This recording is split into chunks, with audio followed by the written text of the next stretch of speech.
Bonjour et bienvenue une nouvelle fois pour ces éphémérides du ciel de mois de juillet 2020. Au programme de ces éphémérides du ciel, nous parlerons notamment du maximum de luminosité de Vénus, mais de plusieurs oppositions planétaires comme Jupiter ou encore Pluton. Dans un second temps, nous commenterons bien sûr l'activité solaire du mois précédent et détaillerons aussi la visibilité de chaque planète du système solaire. Tout d'abord, c'est un plaisir d'accueillir une nouvelle fois Pascal et Mathieu, en plus réunis de nouveau. Ça fait plaisir. Hein. Voilà. Les compères sont réunis ensemble de nouveau. Voilà. Exactement. Alors, nos deux habituels chroniqueurs. Et en tout cas, nous allons pouvoir commencer avec le premier événement de juillet, qui est le 4. La Terre se trouve à son aphélie orbitale par rapport au Soleil. Donc, la Terre est au plus loin du Soleil. Peux-tu nous en parler, Mathieu ? Ouais, très rapidement. Quand elle se trouve à l'aphélie, en fait, la Terre, elle est à 152 millions et demi et des poussières de kilomètres, de millions de kilomètres du Soleil. À comparer avec le périhélie, donc quand elle est au plus près du Soleil, c'est environ 149 millions de kilomètres. Donc on est à 3 millions de kilomètres d'écart entre les deux, c'est pas énorme, et c'est un petit peu un paradoxe parce que finalement, en plein mois de juillet, nous sommes ici dans l'hémisphère nord en été, et pourtant, la Terre est au plus loin du Soleil. C'est bien la preuve que les saisons ne dépendent pas de la distance de la Terre par rapport au Soleil. Ouais, c'est vrai.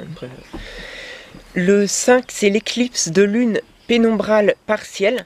Alors, peux-tu, Mathieu, nous donner les dates de début et de fin de cette éclipse ? Oui. Alors, pour résumer, l'entrée dans la pénombre va se faire à 5h07. Je rappelle donc que j'ai converti les horaires de temps universel à heure locale, française. Donc 5h07 pour l'entrée dans la pénombre.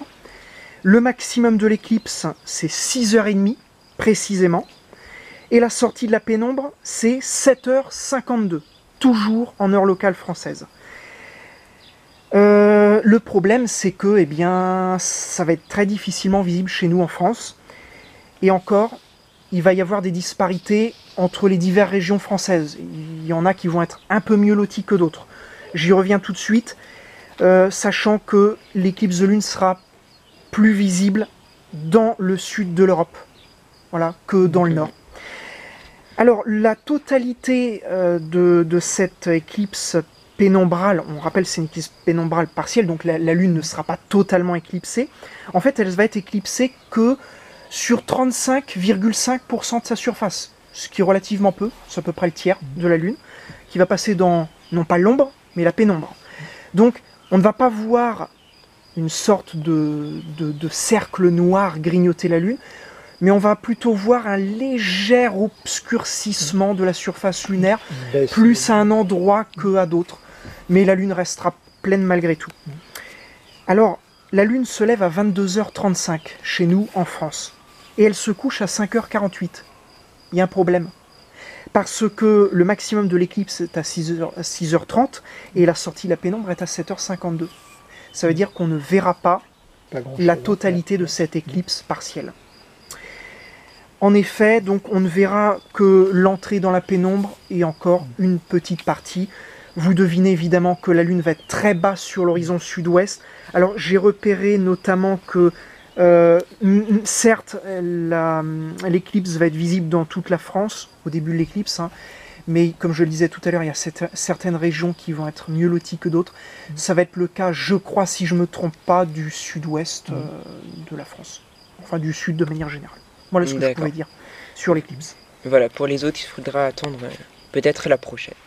Tout à fait. Le 8, c'est le maximum de luminosité de Vénus. Alors, Mathieu, que peux-tu nous dire sur cet événement ? Bien, voilà, donc en fait, la luminosité de Vénus ne varie pas énormément. Il faut savoir que, certes, son orbite par rapport à la Terre peut l'amener à s'approcher à seulement quelques dizaines de millions de kilomètres de nous, mais elle peut aussi l'amener à s'éloigner de nous à quelques centaines de millions de kilomètres. Donc on pourrait se dire comme ça dans la logique, Bon, Vénus, forcément, quand elle est au plus près de nous, elle a un éclat qui est extraordinairement puissant, et quand elle est au plus loin de nous, elle a un éclat qui est fortement abaissé. Eh bien, c'est pas le cas. Pourquoi? Parce que Vénus a des phases, et que quand elle est située au plus loin de nous, eh bien, la phase de Vénus, elle est pleine. On peut comparer à la Lune, voilà, il y a des pleines lunes, il y a des nouvelles lunes. Eh bien, c'est pareil pour Vénus, il y a des pleines Vénus, et il y a des nouvelles Vénus. Alors, la pleine Vénus, c'est quand elle se situe de l'autre côté du Soleil par rapport à nous, donc quand elle est au plus loin. Ce qui fait que quand elle est au plus près de nous, donc entre la Terre et le Soleil, eh bien Vénus, en fait, elle est dans une phase qu'on pourrait dire nouvelle. Voilà, on appelle ça une conjonction inférieure. On en a une d'ailleurs tout récemment. Et là, Vénus, on ne voit quasiment rien. Toute sa surface est quasiment obscurcie. Quasiment parce que les bords de son atmosphère, en réalité, lorsqu'elle est en conjonction, réfractent la lumière du Soleil et on voit, enfin si on pouvait le voir, mais c'est pas dû à tout le monde, il faut quand même avoir un minimum d'expérience pour ça, parce que le Soleil est tout près. Et on verrait donc ce qu'on appelle un anneau de feu, en fait, c'est les bords de l'atmosphère de Vénus qui sont illuminés. Alors la magnitude, comment elle évolue selon le déplacement de Vénus sur son orbite? Eh bien pas énormément. En fait, au minimum de sa magnitude, Vénus, elle atteint -3. Au maximum, -4,5 environ. Là, c'est le cas de le 8, puisque Vénus va être de magnitude -4,7, enfin -4,5, -4,7 environ. Elle a une phase qui est de 25%, donc ça veut dire qu'un quart de sa surface est illuminée et les 3 quarts sont dans l'obscurité. Et elle aura un diamètre apparent de 38 secondes d'arc, c'est-à-dire que elle a quand même une belle taille quand on l'observe au télescope avec un bon grossissement. Et donc sa magnitude évolue très peu, ce qui fait que, eh bien, en fait, si on pouvait la voir quand elle était au plus loin, si on pouvait la voir quand elle était au plus près, bah, ce serait quasiment pareil. Pas beaucoup de différence. Autre chose que je voulais noter également, des petits rapprochements qui sont un petit peu plus sympas à observer. Le 10, Vénus, donc, elle est à son aphélie orbitale, c'est-à-dire qu'elle est au plus loin sur son orbite par rapport au Soleil. C'est intéressant parce que fatalement, elle se rapproche au plus près de nous. À noter, le 10, ça correspond au maximum de luminosité de Vénus, vous avez remarqué. Le 12, on a un rapprochement avec Aldébaran, 1 degré d'écart. Ça peut être intéressant à noter aussi, notamment pour essayer de repérer les étoiles dans le ciel. Et le 17, eh bien, c'est le rapprochement avec la Lune. Donc là, si vous vous sentez pas capable de savoir quelle étoile est dans le ciel, même pas au point de savoir où est Vénus, eh bien, suffit de chercher la Lune, vous trouverez Vénus juste à côté, le 17. Voilà, mais Vénus, de manière générale, est la plus brillante du ciel. On rappelle donc que au niveau du 8, mais pendant à peu près tout le mois de juillet, vous pourrez l'observer donc le matin, de bonne heure, avant le lever du soleil, sur l'horizon est-nord-est. D'accord, merci Mathieu pour toutes ces informations. Donc nous continuons avec le 13, c'est l'opposition de l'astéroïde de Pallas. Alors est-ce qu'il sera visible à l'œil nu tout d'abord? Non, totalement impossible d'observer à l'œil nu Pallas. Pourquoi? Eh bien parce que sa magnitude est de plus 9,5. On rappelle que la magnitude limite pour observer une étoile, c'est magnitude 6. En dessous, donc 5, 4, 3, 2, 1, puis ensuite on passe sur la magnitude négative, on peut les voir. Au-delà, eh bien, il va falloir se tourner vers des instruments. En l'occurrence, pour Pallas, eh bien, il va falloir plutôt la chercher avec... Alors, même une bonne paire de jumelles ne sera pas vraiment suffisant. Je conseillerais plutôt une petite lunette astronomique de type 60 mm d'ouverture. À partir de là, on peut commencer à sérieusement tenter de chercher l'astéroïde Pallas. Mais pas autrement. D'accord. Quelques détails intéressants peut-être à voir à sa surface? Alors, des détails intéressants à voir à sa surface? Non, du tout, parce que c'est un astéroïde qui ne se situe pas tout près, entre Mars et Jupiter. Donc non, c'est tout petit. Le pouvoir séparateur, j'ai noté le pouvoir séparateur, alors le diamètre apparent de Pallas est de 0,29 secondes d'arc. Et le pouvoir séparateur d'un télescope de 400 mm, en fait ça correspond au pouvoir séparateur au minimum d'un Dobson de 400 mm d'ouverture. Et je dis c'est minimum, parce que en réalité, il va falloir s'attendre plus à voir un disque d'Airy qu'un disque à la place de Pallas. On reparlera du disque d'Airy plus tard, ce que c'est notamment. Donc c'est trop théorique pour être perceptible en visuel. Donc je parle juste aussi de comment faire pour observer Pallas, malgré tout. Alors on verra une petite étoile. Hein. Vous commencez par chercher le triangle d'été. Vega, Deneb, Altaïr, ce sont les 3 étoiles brillantes qui forment le triangle à peu près isocèle qu'est le triangle d'été, qui est assez vaste. Hein. Et en sélectionnant donc Altaïr et Vega, vous tirez un trait entre les deux, et un tiers de cette distance entre Altaïr et Vega, eh bien vous tomberez approximativement sur l'astéroïde Pallas. Je vous conseille de vous munir d'une bonne carte du ciel, ou alors de faire une très bonne mise en station et un bon étalonnage de votre instrument si vous avez une GoTo. Ensuite, deuxième opposition du mois, celle de Jupiter. Alors, pareil, sera-t-elle visible à l'œil nu tout d'abord? Bien sûr, là, contrairement à Pallas, c'est autre chose. Hein. C'est un peu comme Vénus. D'ailleurs, Jupiter, c'est la 2e planète la plus brillante du ciel après Vénus. Et on rappelle que Vénus, c'est l'astre le plus brillant du ciel après le Soleil et la Lune. Donc, il y a quand même des facilités à repérer Jupiter. Plein sud, en milieu de nuit, voilà, vous tomberez sur Jupiter, donc. Et donc, à l'œil nu, donc vous la verrez très bien, mais après, il faudra peut-être des instruments pour peut-être étudier un peu plus en détail la planète. Notamment sa tache rouge, peut-être? Ah oui, effectivement. Et alors, le 14, le jour de l'opposition, eh bien, la grande tache rouge passe au méridien central à 23h29, le 13. On rappelle ce qu'est le méridien central, c'est une ligne imaginaire qui coupe en deux la planète géante, en fait. Hein. Donc, ça veut dire que la grande tache rouge se situera pile au milieu du disque planétaire. Moment idéal pour repérer la grande tache rouge. Voilà, il y a d'autres choses encore. Oui, peut-être est-ce qu'on peut faire de la photo, notamment? Ah oui, bien évidemment. Alors, avant de parler de photos, j'aimerais parler quand même de ce qu'on peut voir aux instruments, c'est toujours intéressant. Alors, avec une paire de jumelles, si vous n'avez que ça sous la main, bah déjà, vous verrez pas mal de choses. Alors, déjà, avec une paire de jumelles, eh bien, vous aurez la chance de pouvoir voir autre chose qu'une simple étoile dans l'objectif. Et donc là, vous allez pouvoir apercevoir enfin le disque de Jupiter. Alors, certes petit et très brillant, avec aucun détail à sa surface, mais tout de même.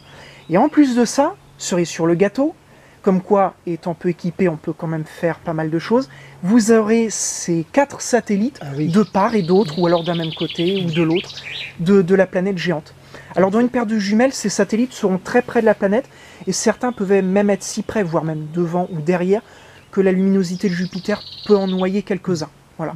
Mais en général, vous en verrez minimum 1 ou 2, peut-être les 4 si vous avez de la chance. Alors, si vous avez encore mieux une lunette astronomique, 50-60 mm, qu'est-ce que vous pouvez voir en plus? Là, le disque jovien, vous le voyez très bien, les satellites, il n'y a aucun problème. Vous verrez 2 bandes nuageuses sur Jupiter, on commence enfin à détailler le disque jovien. Et puis, avec une lunette entre 80 et 100 mm d'ouverture, eh bien, la grande tache rouge commence à apparaître. Et ça, c'est le Graal pour tout astronome amateur que d'observer la grande tache rouge. Alors certes, il faut quand même être un petit peu aguerri, parce qu'effectivement, beaucoup d'astronomes débutants nous rapportent, et même j'en ai fait l'expérience, on ne voit pas la grande tache rouge au début, même avec quand on a moi j'avais un 150 mm, et au début je disais, ben voilà, je tombais le jour où il fallait, où la grande tache rouge passait au méridien, j'observais au télescope, je ne voyais rien.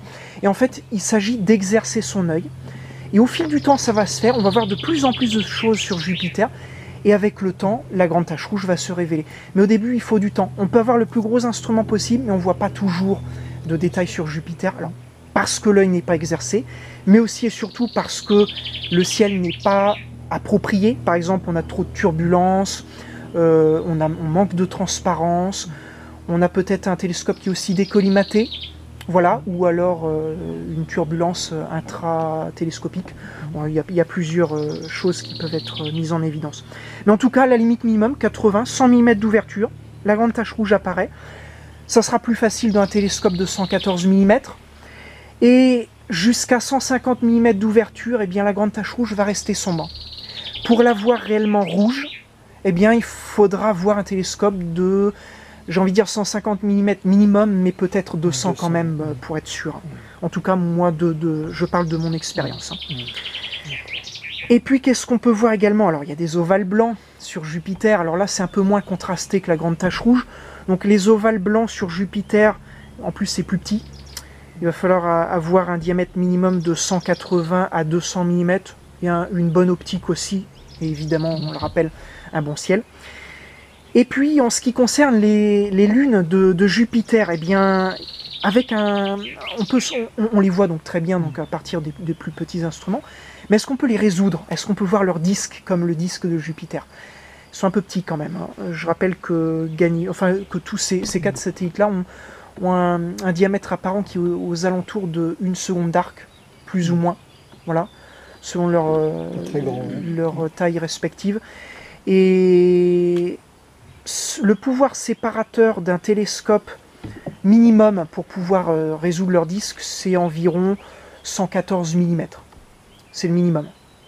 Ça, c'est avec une bonne optique, un ciel ultra stable, aucune turbulence, une bonne collimation.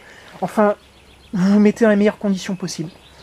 Mais même avec un 150 ou un 200 mm, généralement, vous ne verrez que le disque des Raies, qui est en fait une illusion d'optique, une sorte de diamètre apparent de disque que vous avez l'impression de voir à fort grossissement, mais qui en fait n'en est pas un. Et le disque même de ces lunes-là, il va falloir taper sur des bons télescopes pour arriver à les voir de façon sûre. Maintenant, nous pouvons parler de l'opposition de Pluton, qui est le 15.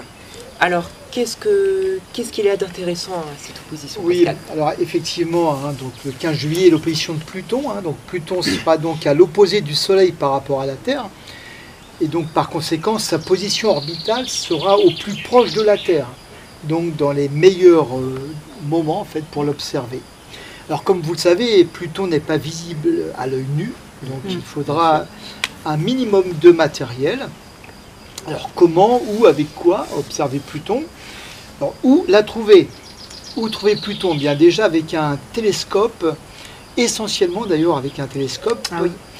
Comme on l'a dit, Pluton n'est pas visible à l'œil nu, et surtout avec une magnitude apparente de 14,3. Bien c'est un petit peu comme si vous essayez de voir un œuf à 100 km. Donc voilà, c'est à peu près. Donc il faut un minimum, un télescope de 200. Minimum 200 mm. Diamètre. Pour être un peu plus confortable, je préconiserais 300 mm, voire au-delà, à moins que vous ayez de très bons yeux et encore une fois les meilleures conditions atmosphériques possibles. Voilà, donc tout à fait. Alors on note bien que cet objet transneptunien se trouve bien sûr dans la ceinture de Kuiper. Et bien sûr, Pluton fait le tour de son orbite en 248 années. Alors vous trouverez les coordonnées sur Internet, son ascension droite et sa déclinaison, parce qu'il faut forcément une GoTo pour la trouver. Alors juste une petite chose, son élongation, donc le 15 juillet, sera de 178,8 degrés, donc du Soleil. Mais ce n'est pas son maximum c'est le lendemain, le 16 juillet, avec 180 degrés. Ça veut dire qu'on sera en fait dans une position quasi parfaite. Voilà, juste pour ajouter quelque chose, j'ai noté une petite difficulté dans cette observation. C'est que Pluton, elle est en plein cœur quasiment, enfin elle n'est pas en plein cœur de la Voie lactée, mais elle se situe pas très loin de la Voie lactée. Or, la Voie lactée, vous le savez, c'est une fourmilière d'étoiles. Et Pluton étant très faible, eh bien, il y aura beaucoup d'étoiles qui rendront très difficile son repérage. Et notamment, Pluton sera caché et même collé tout près d'une étoile de 11e magnitude. Alors attention à ne pas confondre les deux. Alors certes, vous me direz qu'il y a quand même une belle différence d'écart en termes de luminosité, mais on est sur 4 magnitudes d'écart là. Malgré tout, il va falloir faire très attention à cela, d'autant plus que, donc juste pour le repérage, Pluton se situe entre Jupiter et Saturne, voilà, pour un repérage rapide. Si vous n'utilisez pas de GoTo, mais je vous conseille d'utiliser une GoTo parce que sinon ça ne va pas le faire. Donc interdiction de l'observer à l'œil nu, jumelles, lunette astronomique et un télescope, vous savez lequel choisir maintenant. Le disque de Pluton est de 0,1 seconde d'arc, ça veut dire qu'on ne peut pas le résoudre dans n'importe quel instrument d'amateur. Et c'est déjà bien difficile avec des instruments professionnels. Voilà. Maintenant, nous allons parler de l'opposition de Saturne, qui sera le 20 juillet. Alors, je suppose qu'on peut l'observer à l'œil nu aussi. Mais est-ce que ces anneaux seront visibles? Ah oui, bien sûr. Alors, avant d'observer les anneaux, on va essayer de repérer la planète Saturne. Donc, où est-ce qu'elle se situe? Eh bien, tout près de Jupiter, en fait, dans le ciel, à l'œil nu. Plein sud, en milieu de nuit, on rappelle, on est le 20, l'opposition de Saturne, donc ça veut dire que vous pouvez observer Saturne pendant toute la nuit, depuis son lever, en fait elle se lève. Une opposition c'est quoi? Une opposition, eh bien en fait, concrètement, une planète se lève en même temps que le soleil se couche, et vice versa, la planète se couche en même temps que le soleil se lève. Donc, concrètement, vous avez la planète qui est observable pendant toute la nuit. Ce jour-là, mais aussi aux alentours, les semaines précédentes, les semaines suivantes, pendant quelques temps.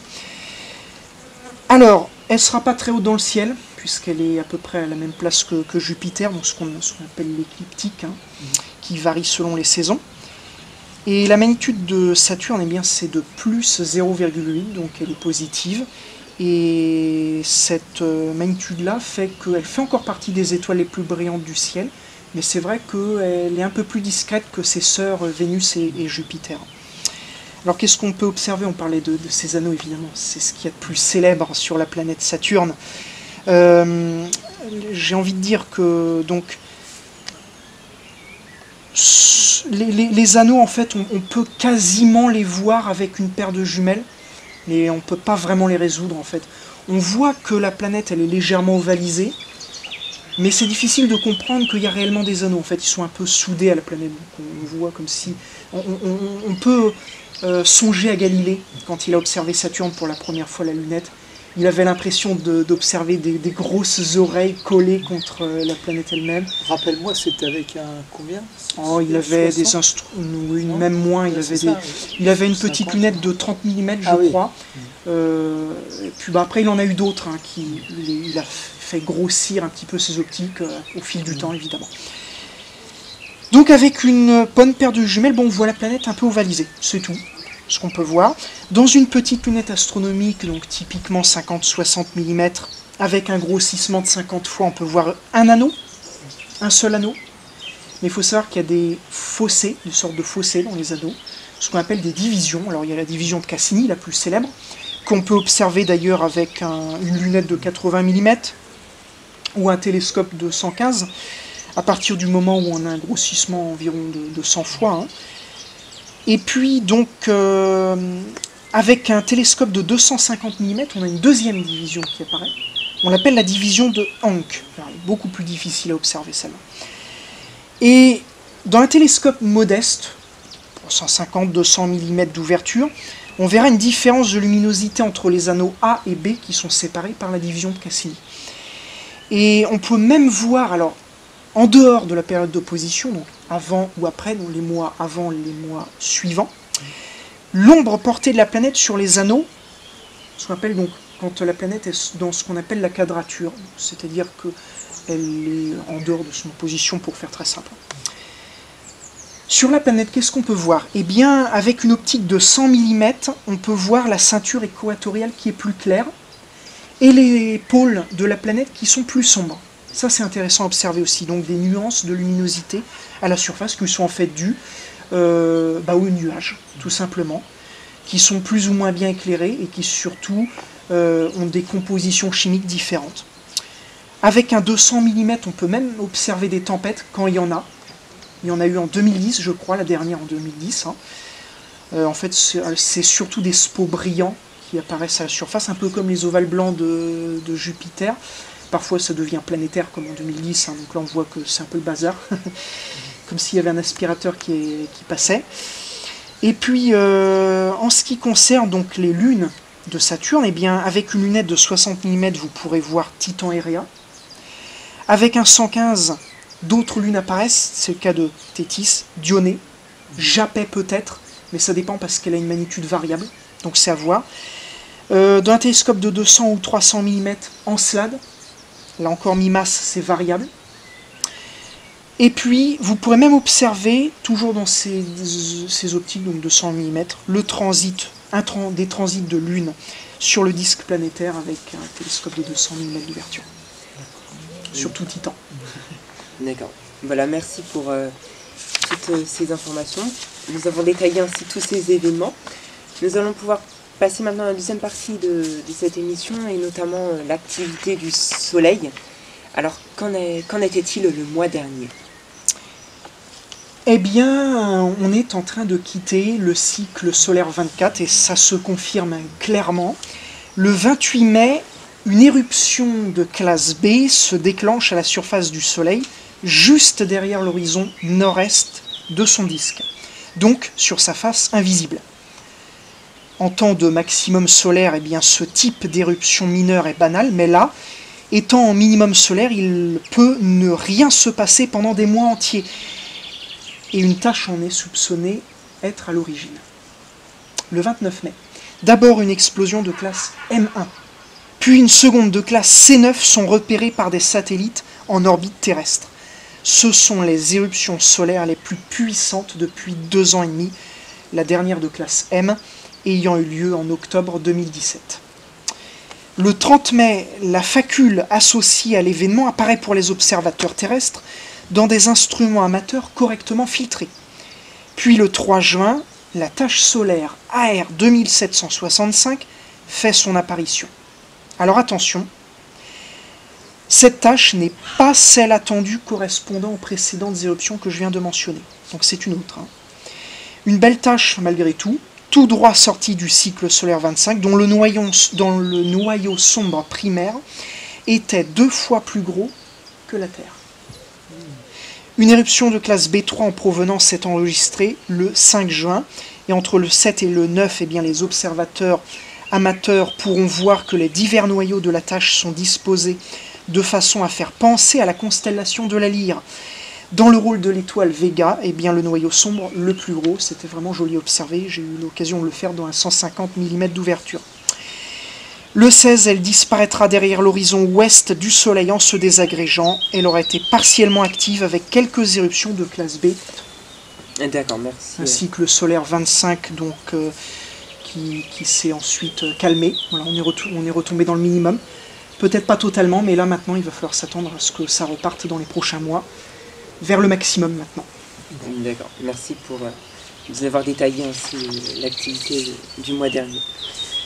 Nous passons maintenant à la visibilité des corps principaux du système solaire, et nous commençons avec Mercure. Alors, cette planète sera inobservable au début du mois, et puis à partir du 15, elle sera visible difficilement, mais peu avant le lever du soleil. Vénus sera visible en toute fin de nuit. La planète Mars pourra être observable en seconde partie de nuit.